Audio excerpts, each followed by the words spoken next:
July 12, 2023, a video was uploaded to YouTube titled Wire Fraud Tutorial, where a rapper gave step-by-step instructions on how to commit the crime. 3 days later, on July 15th, this video was removed by YouTube for violating their terms of service. The rapper behind the song is a guy named Punchmade Dev, who quickly took to the internet to find a resolution by messaging YouTube and asking why his video was removed. YouTube responded to this inquiry by stating, "This notice is to inform you that we received legal process from law enforcement seeking information about your account and produce data as required by law. The legal order was accompanied by an order that prohibited us from disclosing the information about the case until a specific time has expired, and we were legally required to produce the records specified in the demand. Unfortunately, we can no longer assist you with this matter. Our apologies." This is the story of Punchmade Dev, the rapper who has been trolling the feds and may quickly become one of their biggest targets. Punchmade Dev has been making a name for himself in the music industry over the last year or so, but in order for y'all to understand the story, we have to go all the way back to where it started.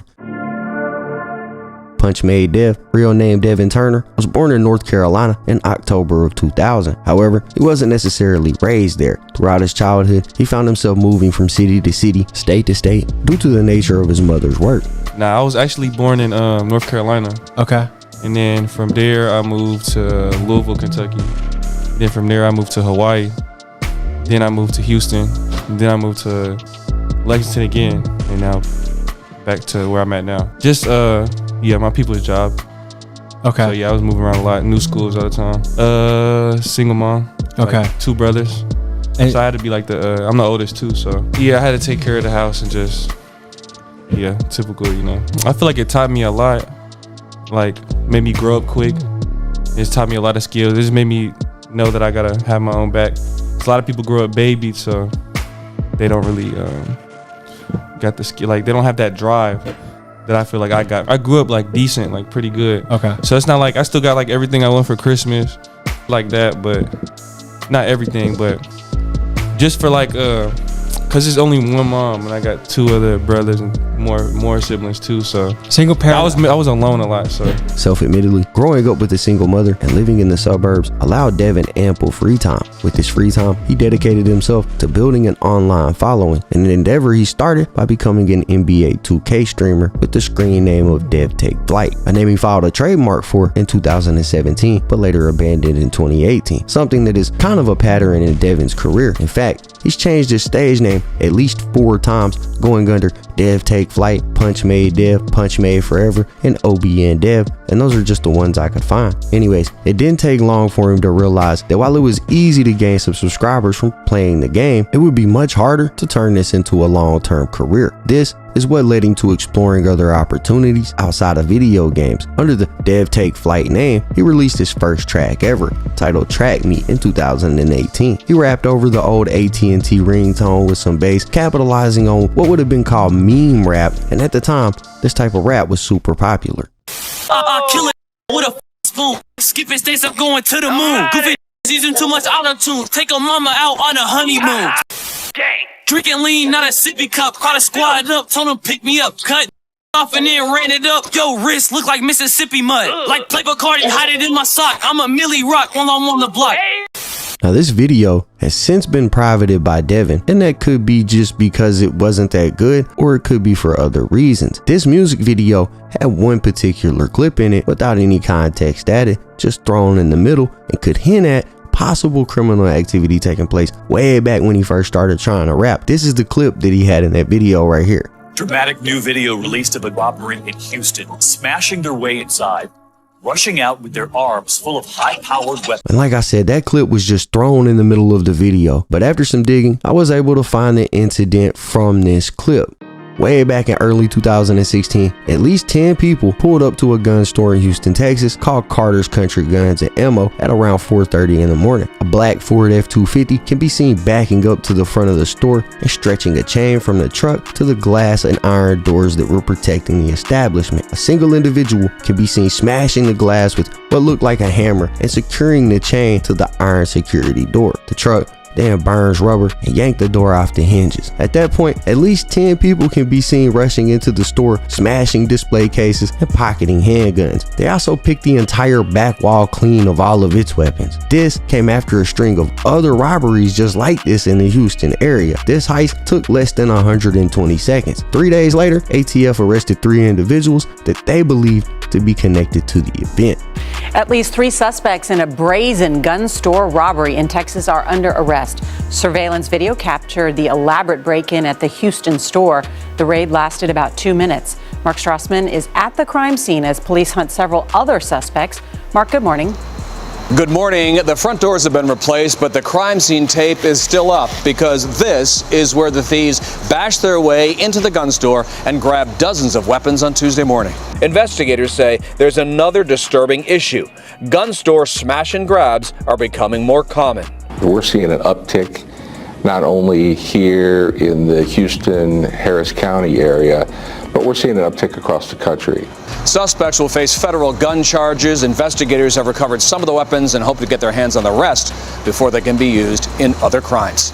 Now, who knows why Devin put that clip in his video, but he did, and that's the story behind it. I'm not saying he committed that crime or anything. He just put that in the middle of his video, and it could have been simple clout chasing. Now, he did drop more music after this song, but he removed all of those as well. In fact, it seemed that Devin wanted nothing more than to distance himself from his old 2K video game playing persona, which may be why he changed his name to OBN Dev in the first place and started releasing music under that name. I mean, bro even went on Genius.com and attempted to make corrections to his bio and page, suggesting that the site removed the mention of his 2K videos and even stating that OBN Dev and Dev Take Flight were 2 different people. Anyways, also, he seemed to take inspiration from a pretty unpredictable source, and that was YBN Namir. He said in an interview with Jukebox Culture, YBN Namir got me to start rapping. I don't know him personally, but just to see how he went from gaming to rapping showed me that it's not as hard as I think it is, so that's why I started rapping. Under his new name,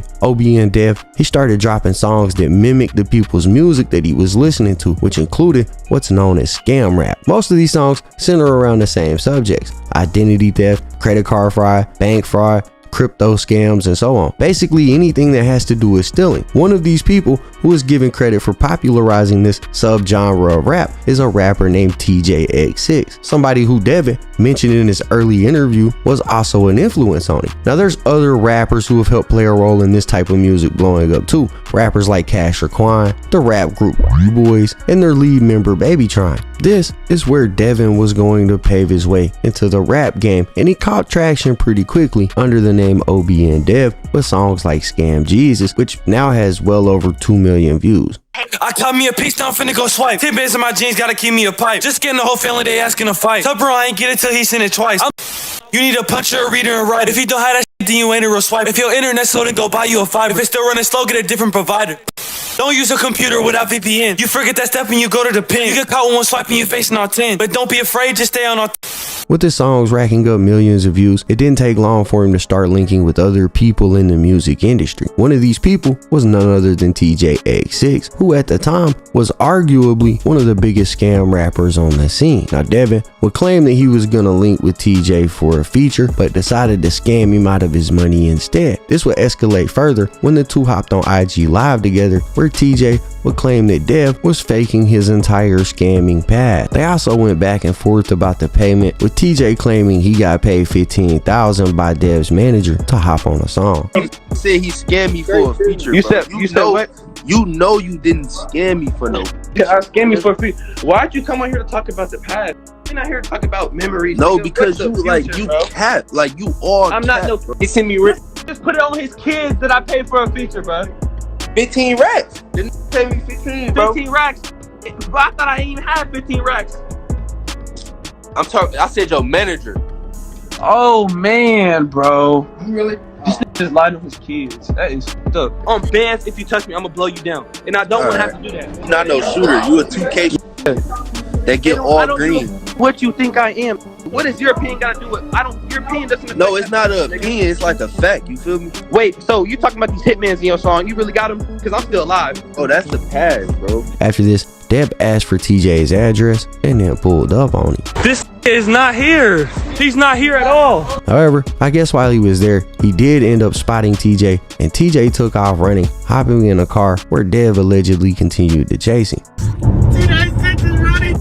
Running. He's running. Bro, this is going so fast, bro. The beef did kind of die down after this, but almost a year later, Dev ran into TJ at the mall while TJ was shopping with his kids, and here's how that went. Look who running.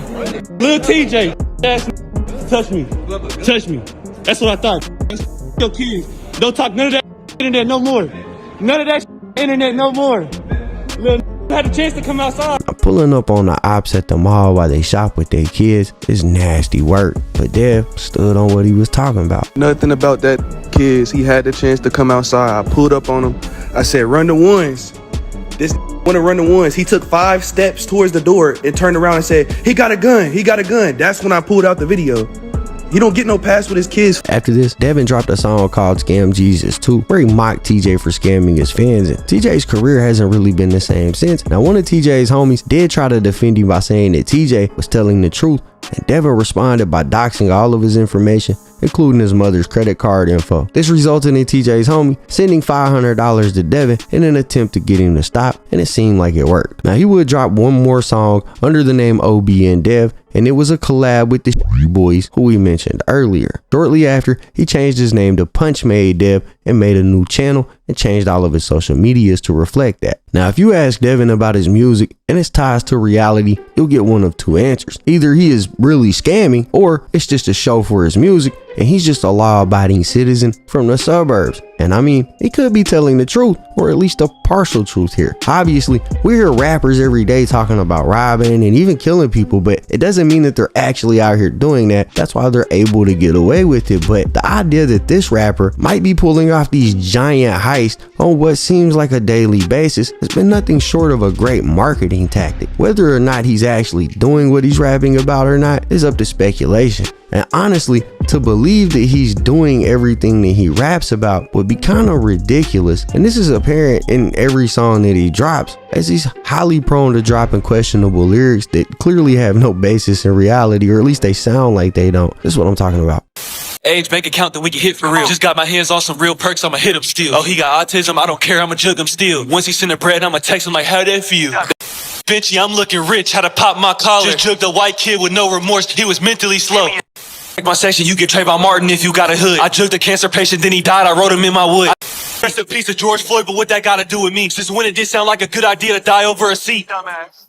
So you could tell that not everything in his lyrics was meant to be taken so seriously, but there are a few things that he does that should raise eyebrows. For example, he runs a Telegram group that has over 150,000 members in it, and in this group, he apparently sells people compromised credit cards that they can cash out. Also, he has what he calls a famous Cash App glitch that he sells for $200, which is supposed to allow the buyer to essentially glitch money into their Cash App, and then they're able to send that to various bank accounts. Big wave right now is Cash App. This one's going crazy.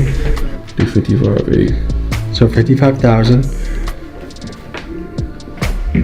Literally that simple. And how did you do that? Gotta pay for the size, man, but... Now, this is what he's telling people that he's doing. But there's been several videos pop up online, though, from people claiming to have done business through Devin's Telegram. And surprisingly enough, they claim that the selling of the scams are in fact the scams itself. That's right. Apparently, when you pay him to try to learn how to scam other people, he just scams you and runs off with the money. Bro, I'm finna do the math for y'all. Cause mind you, twin, he posted a picture. He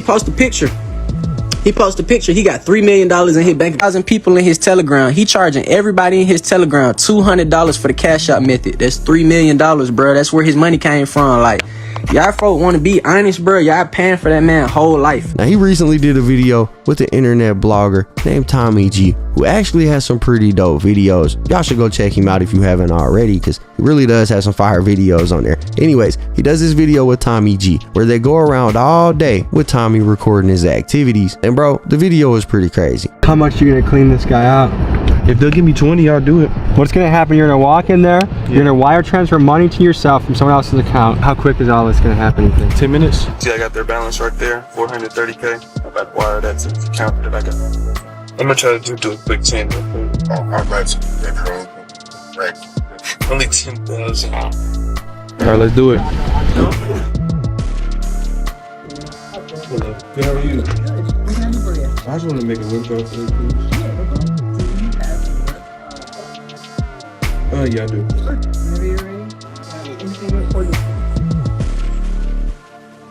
Thank you.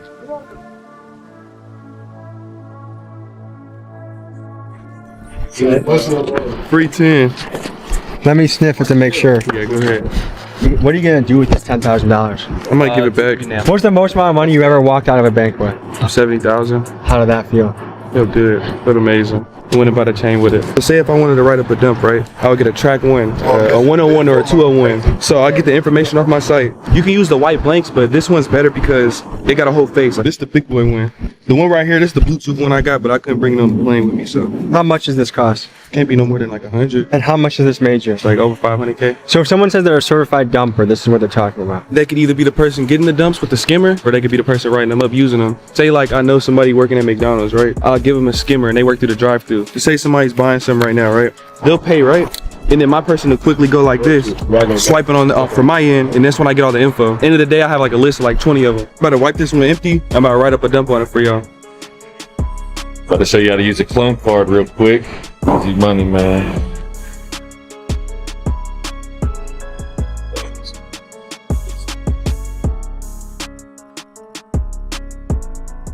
Voila.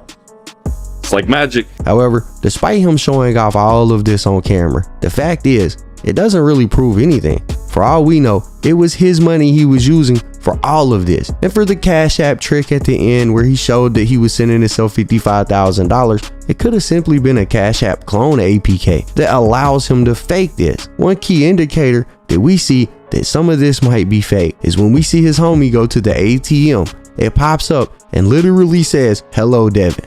So either they're scamming someone with the same name as Punchmade Dev, or they're all foolish, you know? Anyway, this brings us to a couple of days ago. He posted a video titled Wire Fraud Tutorial, where he's essentially giving a step-by-step breakdown of how to commit wire fraud, or at least that's how people are pitching it. It wasn't really a step-by-step, but he had some of the key points. Anyways, that's when YouTube steps in and decides it's time to take the video down. That's when he sent the message over to him and he had the communication with them about the request from law enforcement that they received, meaning that real or not, Devin has successfully captured the attention of the United States government. And that's because when you're talking about something like this, you're talking about taking money from people that have cash in their bank accounts that are FDIC insured, normally up to $250,000. Meaning, if you're a victim of fraud for anything under that amount, the bank will basically refund you and then the government will refund the bank. Now, Dev says that because of this, he's actually committing a victimless crime, but at the end of the day,